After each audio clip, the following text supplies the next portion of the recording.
this is where, Ian, we're currently in April. April is already coming to an end. Yeah. The 2019 budget has not been passed. You have seen in recent times a recent row, and that's putting very mildly, between the leader of the All Progressives Congress and the leadership of the National Assembly. Only recently had cause to you know, talk very strongly. I mean, he used pretty strong words against the leadership of the National Assembly, saying that they had, you know, the budget, they had hijacked, basically that's what I'm saying, the budgeting process, and that they usually use it for their own benefits, so to speak, and things of the sort. You know, they inserted their own pet projects. Short of accusing them of padding, I mean, I think he basically accused them of padding the budget. And then you've also seen the throwback from the National Assembly as well. I think it was Speaker Dogara who you know, spoke on that. When we talk about budgeting, for instance, which is key to achieving any manifesto, can we really say that any party can afford to have a leadership which is not in tandem with the executive or see eye to eye with the executive when it comes to matters of budgeting and a manifesto? Just one moment, let Chris respond to this. Who do you blame? I understand what you're saying. You need a leadership of the National Assembly that understands that they must pass budget premium time for development. Now, who do you blame for the crisis or the leadership tussle, or some use the word rebellion at the level of the National Assembly? Until very recently, the Speaker of the House of Representatives and the Senate President were in the APC. It's the inability of a party to form cohesion. It's the inability of the party to put the country first. It is the inability of the party to subsume egocentric desires for the common good. That's actually what happened. But even when they were in the APC, was that really a difference? It was inability. No, that's exactly what I'm telling you, that if the party keeps insisting on having its way, the National Assembly is very prone to go in the same way they went in 2015, and that is defying the party. So I think that what is necessary now is for the party, the APC, to understand that the challenges of leadership are far more monstrous now, more strident than 2015.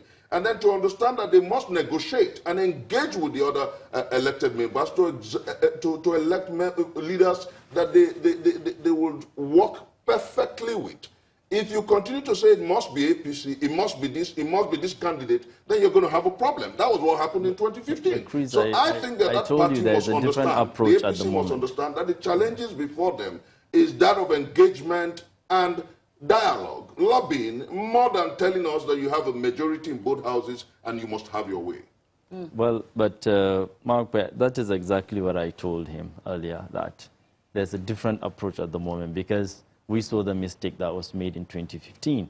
And I'm glad you brought the issue of the issues of delay in budgets, and there were a series of issues that actually came up due to the you know, disagreement between the National Assembly leadership and the party.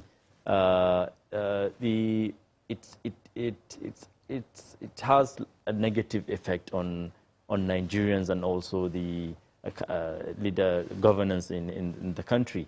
There were a series of rejection of appointments by the National Assembly. Appointees were sent to National Assembly, and some of them were rejected. Some of them were delayed, not because of their incompetency, just because of the personal interest of the National Assembly leadership. There were a series of delays in budgets, which is has negative effect on the economy. So we don't want, like you said, Chris, we don't want a repeat of that kind of scenario whereby there will be tussle between the executive and the legislative arm. So that's why we're taking a different approach, where the party is being very diplomatic at the moment, and we're trying as much as possible to see that there is a consensus in terms of who is going to be elected. You're being diplomatic. No. Yeah, because I was about to tell him that I do know that some members of the PDP have said, well, we haven't been approached. And that, you know, all that has happened is that we've just received phone calls from the people who want to be speaker. Margaret, politicking in legislative arm is different from politicking in our normal politics. You know, there are series and different ways of approaching colleagues.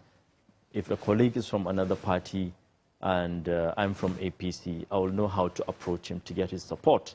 Because when you're trying to negotiate in parliamentary politics, there's give and take. The PDP and other political parties, they need to know what they will benefit out of the leadership, you know. Why do you need the PDP? Don't you agree with your chairman in the APC that you have sufficient numbers to make the leadership? Well, even if the party chairman, with all due respect, has his own position, as members of the parliament from the state level up to the national level, we have our own opinion about how to make our party, you know, to win and also to have a successful leadership. We are not disagreeing with the chairman, but there has to be different approaches. Maybe he has his own approach, and our senior brothers in the National Assembly will also have their own approach using proxies or informally. They have friends across parties. So there has to be all sorts of means to convince your colleagues that, okay, your party is trying to field credible candidates, people who can carry everybody along, who will have like a fair kind of leadership. And my advice to the party at the moment is they shouldn't forget 4 groups. The first group is the Bukola Saraki group. They are very important because he has support within the Senate. You can't disagree with me, and he's... In the 9th Assembly, they're still going to be a force to reckon with, you think? Well, absolutely. He has his own people, because some people believe he's their mentor. Some people believe that he's fair to them. Some people believe he's their leader in the 8th Assembly. So, regardless of the fact that he will not be there in the 9th absolutely, Assembly? you can use him as a proxy to get support. So also Speaker Dogara, you can use him as a proxy by respecting him as a leader, and Speaker Dogara is coming back as an honorable member. So he's a factor that we need as APC. We need to reach out to him for support. So also the third group are the women. Gender has to be a very important issue.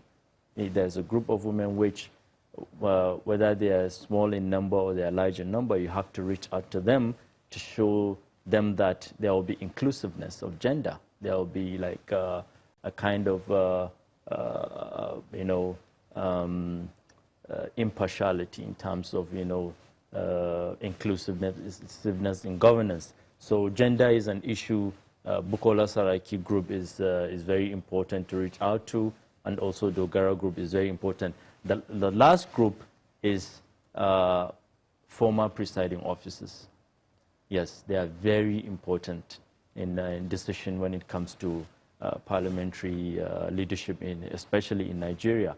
You have the party and also the contestants. They need to reach out to former presiding officers of both chambers, the House of Representatives and the Senate. For example, David Mark, who is the former Senate president, he did very well. So he still, accord respect. They need to reach out to the current governor of Sokoto State, who is Speaker Tambua, and also Speaker Galina Abba. It's a real long list of people they really need to reach Absolutely, out to. But yes, it's Chris, very let me quickly important. take you up on 2 things. The first is this issue of gender. You heard Honorable Onyejocha there talking about how, Honorable Bajabiamila should sacrifice his ambition, so that women can actually get to a position. This is supposed to be on the backbone of the promise of inclusivity that the APC made. What do you make of her bid, first and foremost? First, I think that almost always I align with thoughts that seek to include our female folks, our sisters and mothers in leadership. But let me say this, that on our hands we have the most gender-insensitive administration in our nation's history. And that is why her emotions are strong. That is why those who are calling for perhaps a female speaker of the Federal House of Reps, would their message and their call will resonate. I hope that she's able to engage with the honorable members. But let me say this, that hearing my brother here talk about the levers and layers of engagement gives me some very positive feeling that we have a better future with my generation, our generation, because he's talking about diplomacy, he's talking about engagement, and I think that that should earn him sufficient recommendation as a consultant to the chairman of the party for two reasons. And you're not patronizing him, are you? No, I'm not. The truth is that he has sounded very much like someone who's politically sagacious. But unfortunately, the party has a chairman who is aloof, standoffish, who is like the all-knowing Plato's man of gold, philosopher king, who tells his boys what to do. I hope he learns from this program, that's the chairman of the APC. And then I hope that the party called the APC understands that our sisters, mothers, and friends who are females must be properly carried along. I think that at this point, you don't have more than 2 female ministers in this government. When they started, you didn't have up to 5. This government and the party is grossly gender insensitive, and it does not help for inclusivity and growth of our country, because my late dad taught me that if you truly want to build an establishment, look for a very competent woman, because women multitask, because women are able to work under pressure. You know, a part of me wants to let you go on and on about women. And another part of me says, okay, well, you need to step in here. Let me take you up on this issue of the party. Now, some people will say it is convenient because the APC is in power. It is convenient for you to take the stance that you have taken. But what we have seen in Nigeria's history, so far, at least in the Fourth Republic, that is still recent history, is that the legislature has asserted very strongly its independence when it comes to leadership. And that has affected, oftentimes, the relationship that the executive has had with the legislature, regardless now from what we're saying of the party in power. Do you think that this is something that is in our best interest? Has it worked for us so far? If you look back to 1999 to where we are, would you say that the legislature, asserting its independence in the manner that it has done, has it really enabled our development, or has it been inimical to it? Well, let me say this, that grappling with the question you just threw at me, it's a two-way journey. Has the tendency of our National Assembly asserting its independence, the way it's done so far, helped our democracy? The answer is not really. But can they do better? The answer is yes. And how will they do that? The party must learn to engage proactively with the members of the National Assembly. And we need a new leadership orientation in this country. I say this advisedly, that if we do have a leadership orientation that puts the people first, you find out that things will change. I said initially that there's a tendency in leadership that gives elective office and appointments, that creates that makes it look like a trophy. I won a trophy, so I must enjoy it and use it the way I want. And every so often the political party tries to impose a candidate, the National Assembly will want to assert, because there's an underlying current. They are supposed to be function as checks and balances to the executive. So there will be this protest, this rebellion within. It is an entrenched tendency. So what must we do? I think that the time has come for the National Assembly to understand that leadership at that level is to serve the public good. And then the party must understand that if it positions itself as the defender of the public trust, then there will be a synergy. Unfortunately, let me say this, that the party has always seen the elective position and committee chairmanship and leadership as a trophy. So they want to earn dividend from it, not about the people. When that orientation changes, you find out that they will be able to work. Lobbying is a word in the United States of America. Lobbying is a word in the United Kingdom. In several democracies, you lobby the lawmakers to understand that this policy and programmatic is the most beneficial for the people. And you make the people understand through the media and several town halls meetings that this bill is for your good, and we have approached your lawmakers. So also, you have the duty to reach out to your lawmakers. There must be a major reorientation of our people regarding these issues. Save and except that is done. If you have the Lawans of this world and the Bajabiamilas of this world emerge as Senate President and Speaker, there will still be internecine conflicts. Let me tell you why. Within the chambers, some members will come to say, hey, you got here because the president wanted you, but we're here to defend our constituents. And if you don't do what we want, we'll give you problem. You have impeachment, you have several conflicts and crises, and so the only way to stem it is to redirect, reorientate, and reevaluate the trust of leadership at the National Assembly. Which is true, but then the party says, we campaigned actively for these people. We can't just sit and fold our arms and say the National Assembly is independent. Yes, they're an independent body, and yes, they will elect the members eventually amongst themselves. But there has to be a role for the party, regardless of the party in power. Absolutely. What do you see to that point? Because it would seem that parties have paid very dear prices when things haven't gone in their manner or in their way, you know, regardless of whatever party. We saw it in 2015. It's been there with us. You know, we saw it in 2011 as well. Tambuwal, the conflict and the protests that got the candidates that the parties did not support to emerge as leaders. Let me say this, that if the party continues to act that way, we will have a situation worse than we had in 2015. Is it the party or members of the National Assembly continue to act? No, it's the party. Let me tell you why. Remember that under the former president, Olusegun Obasanjo, they had a strategy they called election within the caucus of the party. They will have the National Assembly senatorial candidates come together and they say, okay, elect your choice of a Senate president within, and then go out as a team and engage the opposition. Not the party necessarily imposing or saying, this is the man we want. Obasanjo did it several times and it worked for him. How well that impacted on leadership is another seminar discussion. But let me say this, that what is important is that the party must engage directly the National Assembly members at the level of caucus and not tell us that, oh, we have chosen Lawan, we have chosen Bajabiamila. They should have representatives of the party and then make them elect the person they choose from within the party. And then the whole party leadership will go as a team into the National Assembly and lobby for that candidate, because at the party level, the representatives of the elected representatives are agreed on a candidate.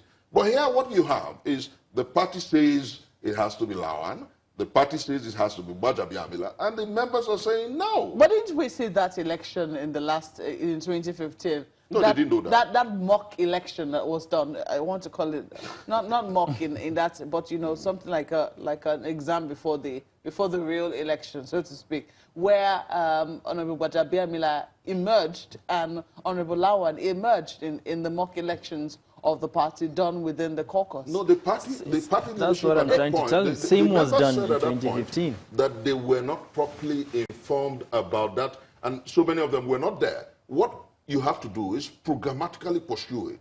Get the party, the representatives at the level of the House of Representatives, get those at the level of the Senate to come together and say, okay, these are candidates.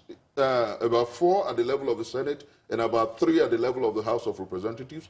Elect who you want amongst yourself and then go as a team to lobby the PDP and the other parties. If they do that, it will be much more logical, and then it will be less counter-chaos at the level of the election proper. But what you have now is a headmaster talking to his people. You want to quickly respond to that? He says, do an election within the caucus and, you know, the rest should run smoothly in the National Assembly. Well, but Chris, you need to understand that there are dynamics in politics. Things change, you know, as when there's a new dispensation, there's a new approach. So I told you it's a mere recommendation, and we're working towards that, to see that there will be less rancorous kind of election of our leaders. And Nwaokobia, let me add that at the moment, no one is trying to impose a candidate on the leadership of the Senate and the House of Representatives. And Chris will agree with me that I told him there are more diplomatic ways to approach the opposition in order to get like kind of harmonious relationship to elect a leader. And the PDP respect the fact that the APC has the majority, and also when it comes to leadership, even in a country or in a family or in the parliament, you know, by the time you elect a leader who is good or who is bad, you know, the effect, you know, is on all of us. The effect will be on everybody, on This Nigerians. advice you're giving now is to who?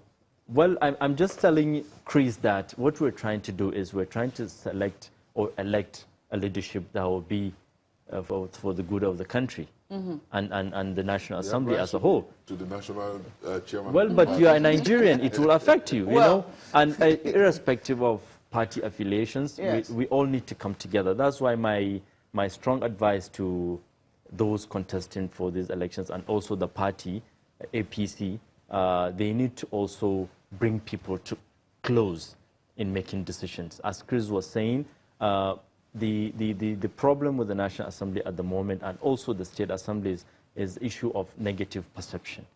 Because people need to come close. We need to bring, as legislators, as leaders of the people, we need to bring people close in making decisions because they are our constituents. We will wait and see whether this is going to be, you know, whether this is going to happen in the 9th Assembly. I'm looking for the right word now, but well, I can't seem to find it. But Mark, this is a game of wait and see. At the end of the day, we really have to go. Well, but I'm sorry, we're out of time. But I have to tell you that I'm very optimistic that our constituents and civil society organizations and a lot of Nigerians are watching this. They are making comments, and the party and also the National Assembly members are listening. They are listening, and they are putting into consideration what people are saying. Okay, so let us hope that, let us see whether that will translate to the elections in the 9th Assembly. Well, gentlemen, I have to thank you both for coming on Sunrise Today this morning. I was speaking with Mr. Chris Nwaokobia, who is a spokesperson of Turaki Vanguard, and we also had with us Honorable Ibrahim Bala Hassan, who is a member of the Bauchi State House of Assembly.